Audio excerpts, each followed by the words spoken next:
Hi, my name is Aaron Gromley. Hi, I'm Eli Johnson. And welcome to the Thanksgiving special. What are you thankful for? Family. What are you thankful for? You too.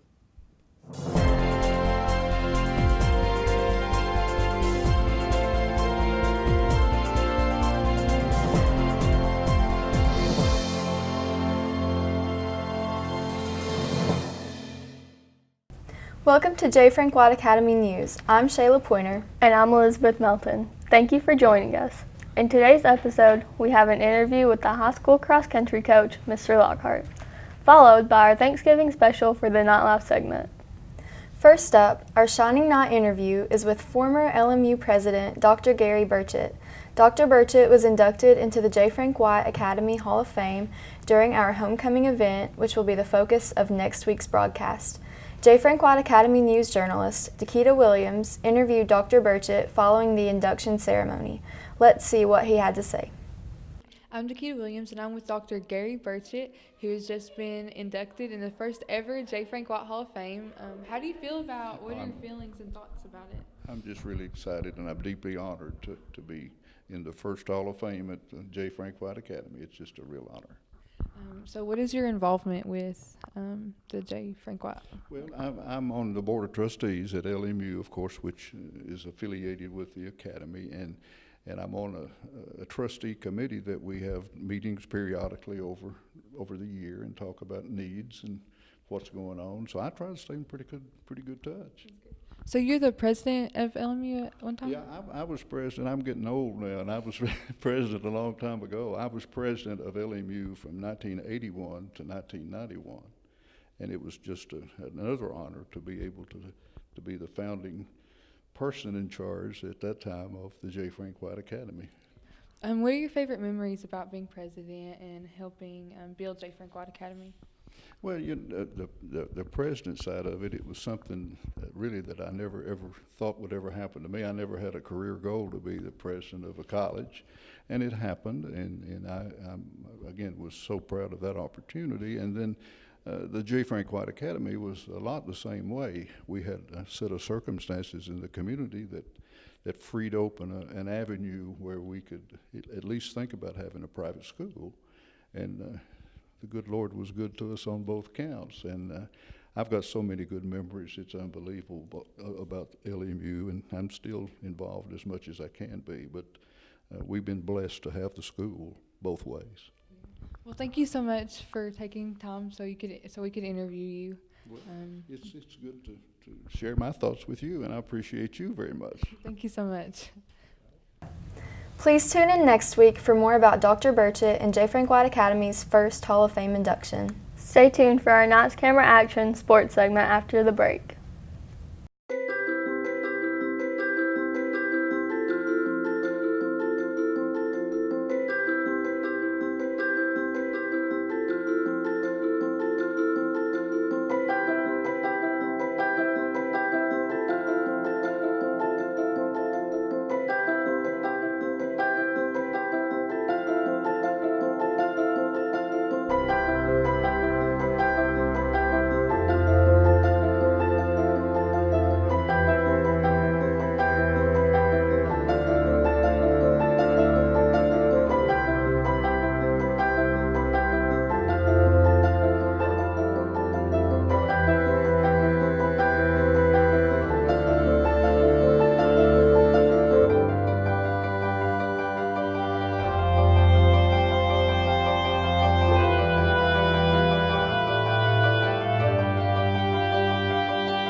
What do we know about learning?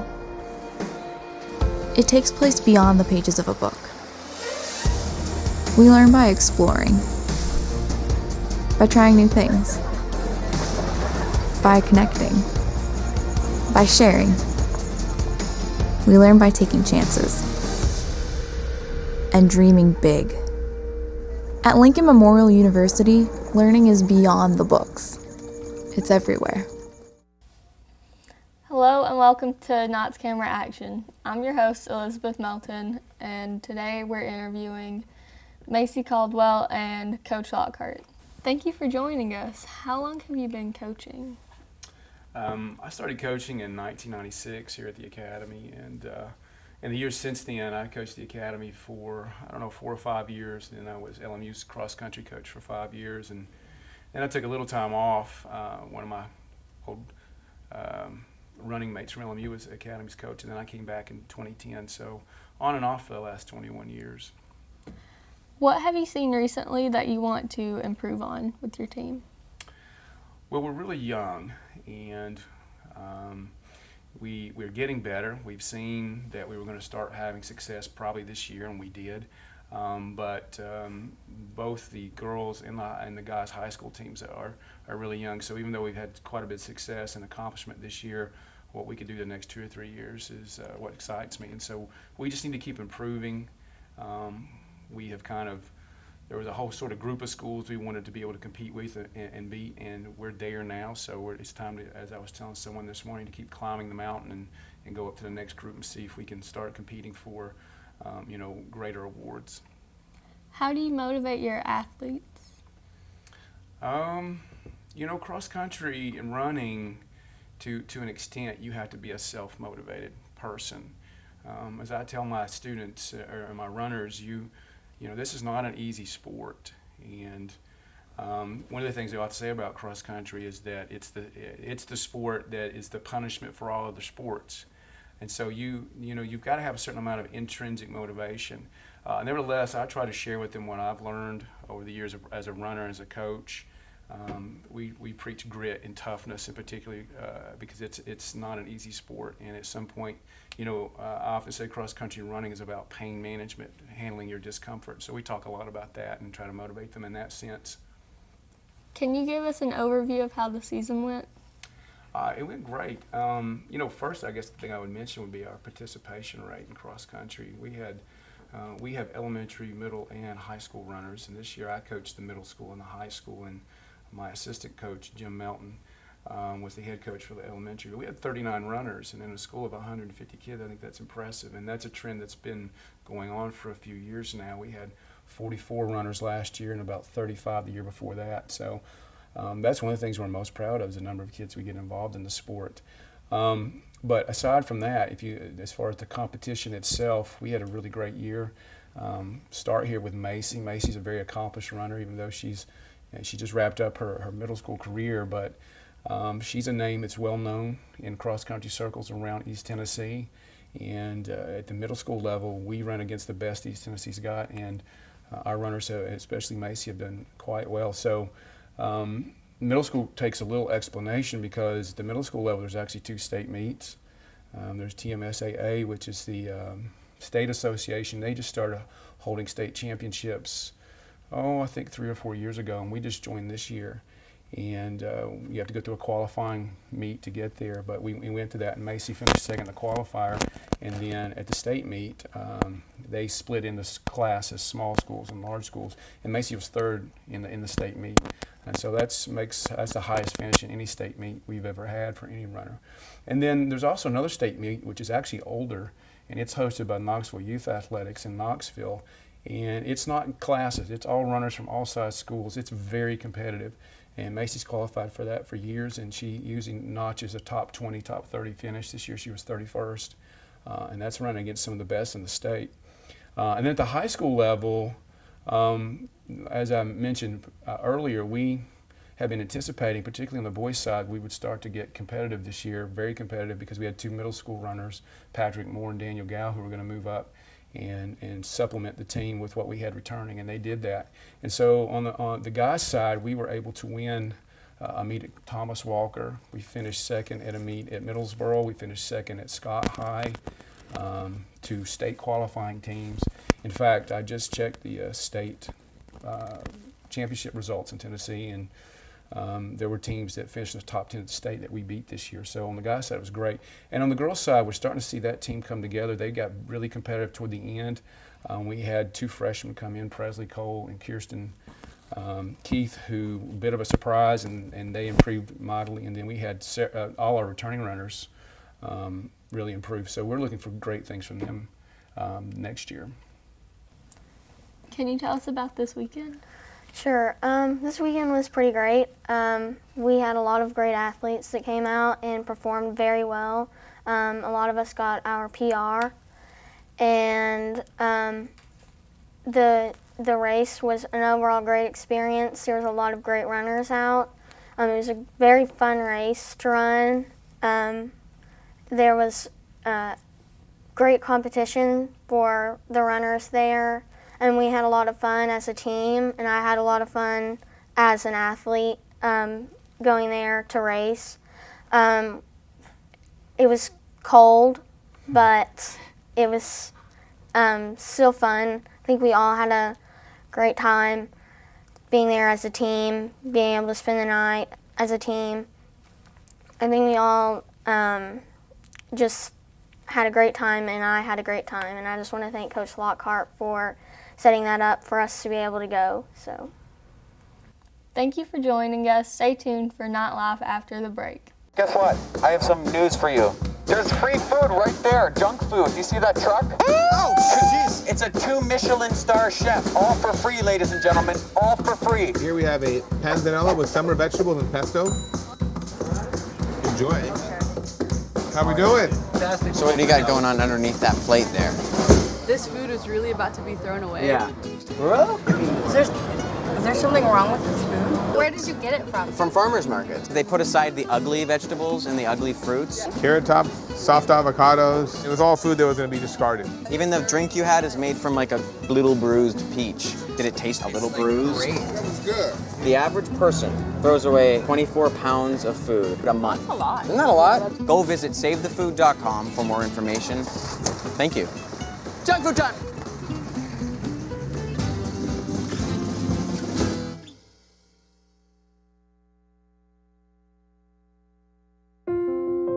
I love taking care of my mom. It wasn't easy at first. She learned how to better communicate her needs. And you learned how to not ignore yours. I discovered how to make healthier meals. And I discovered how much I enjoyed them. Becoming a caregiver is a learning experience for everyone. Find articles, tips, and tools from experts and others who have been in your place. The Caregiving Resource Center at aarp.org/caregiving. So we were walking to school. I started thinking about lunch. Mom packed me turkey and cheese. She's I really smart. want cheese pizza. Sometimes her mind wanders. We should have a sleepover. I remember saying, Laura? I think I heard Mom say something. The sign says don't walk. Sometimes it's so overwhelming. I really hope she doesn't have I really another hope I bad don't day have another bad day at school today. When you can see learning and attention issues from their side, you can be on their side. Go to understood.org, a free online resource with support and tools to help your child thrive. Here we go. We're gonna go out there in the rain. Gonna get wet. All right, here we go.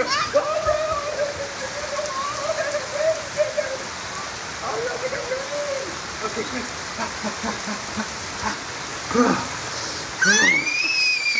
Oh yeah, yes. So much fun. Mwah. We're getting so wet.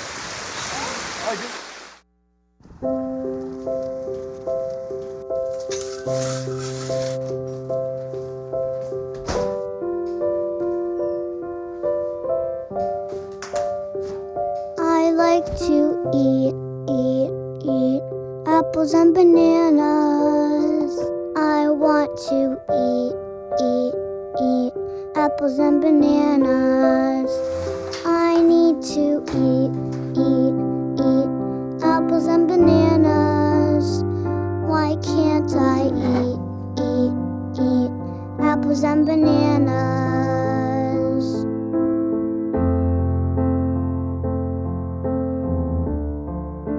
One in 5 children struggles with hunger in America.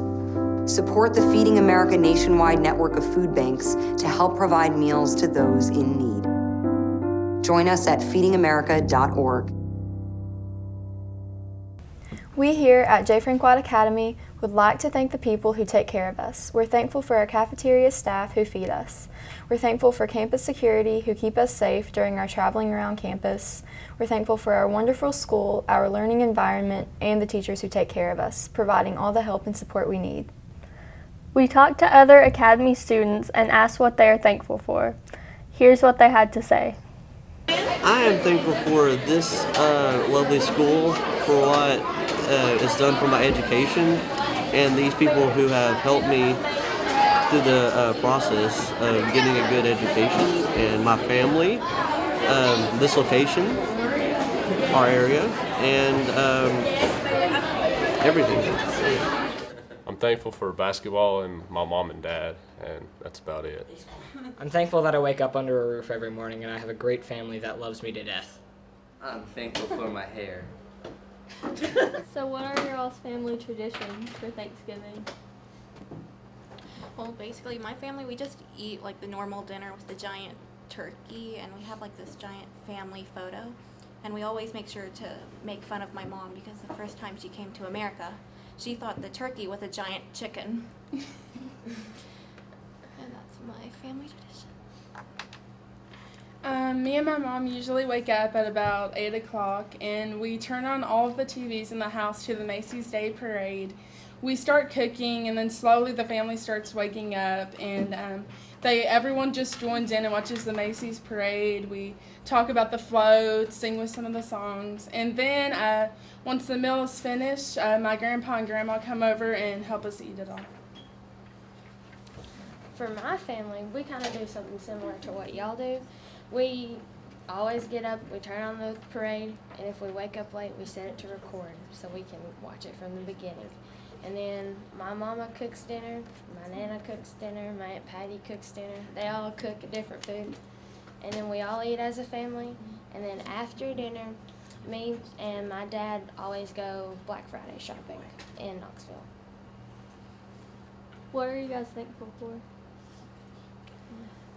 I'm thankful for being able to come to J. Frank White, and that my mom cares enough to still like cook some of her traditional Filipino food, and that I can have some diversity from American food.